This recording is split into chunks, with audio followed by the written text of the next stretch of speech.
हे friends, आज का हम लोगों का टॉपिक है इंडियन कॉन्स्टिट्यूशन का जो सिटीजनशिप हम लोग का जो पार्ट 2 से चल रहा है हम लोग का ये सीरीज। उसमें आज का टॉपिक है हमारा आर्टिकल 8। जो हम लोगों ने देखा कि आर्टिकल 8, आर्टिकल 7, आर्टिकल 6 जो ये सब चल रहा है हम लोग का ये पार्ट 2 चल रहा है।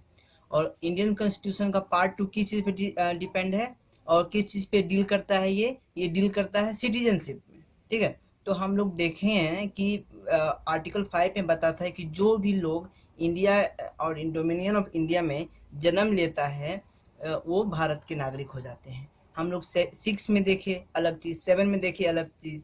अब हम लोग 8 में देखते हैं कि 8 क्या कहता है, आर्टिकल 8 क्या कहता है।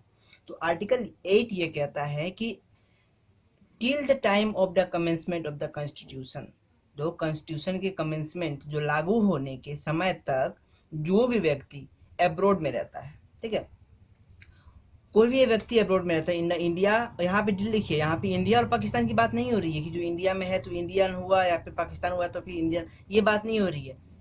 एब्रोड की बात हो रही है, विदेश की बात हो रही है, ओवरसीज की बात हो रही है। ठीक है, यहाँ पे जैसे कि इंग्लैंड में है, अमेरिका में है, अफ्रीकन कंट्रीज में है, चाइना में है, इन अदर कंट्रीज, कोई भी कंट्रीज हो, वहाँ पे जो भारत के जो निवासी हैं, ठीक है, भारतीय मूल के हैं, जिसके दादा दादी या फिर नाना नानी, मम्मी पापा, ठीक है, या फिर वह खुद, इसमें से कोई भी क्राइटेरिया जो फुलफिल करता है, जो हम लोग पार्ट 1 में पार्ट 2 के आर्टिकल 5 में जो था, जो आर्टिकल 5 में जो कहता है वह चीज़ की 1931 एक्ट जो था, जो गवर्नमेंट ऑफ इंडिया एक्ट 1931 जो था, उसमें जैसे कहा गया है कि भारतीय कौन होगा, उसके थ्रू भारतीय तो वो है।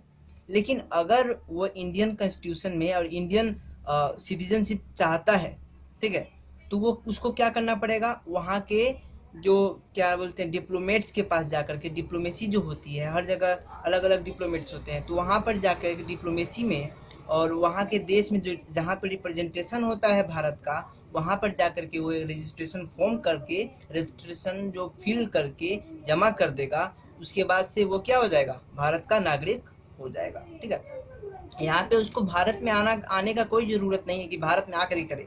वो जिस देश में है उसी देश में वो इंडियन डिप्लोमेसी पे जाकर के, इंडियन डिप्लोमेसी के पास ऑफिस में जाकर के, दफ्तर में जाकर के वो अपना नाम लिख दे, अपना जो जो फॉर्म है उस फॉर्म को फिलअप कर दे, तब क्या हो जाएगा, वह भारत का नागरिक हो जाएगा। ठीक है, इतना ही सिंपल था, बस इतना ही था। और डोमिनियन ऑफ इंडिया मतलब होता है कि जो जो 1950 के बाद, 26 जनवरी 1950 से पहले भारत क्या था, इंग्लैंड का कॉमनवेल्थ गेम में, कॉमनवेल्थ कंट्रीज में था। ठीक है, तो कॉमनवेल्थ कंट्रीज में जो भी कंट्री होते हैं उसको डोमिनियन कहा जाता है। ठीक है, तो डोमिनियन ऑफ इंडिया था। उसके बाद 26 जनवरी 1950 के बाद वो क्या होगा, वो हो गया गवर्नमेंट ऑफ इंडिया। ठीक है, तो ये हम डोमिनियन ऑफ इंडिया में आप कंफ्यूजन मत होइएगा, क्योंकि at the time of till the time of the commitment India is a dominion of India. ठीक है, not it is government of India. ठीक है, तो उसका कॉन्स्टिट्यूशन लागू होने के बाद से फिर हम लोग क्या गवर्नमेंट ऑफ इंडिया होने लगा।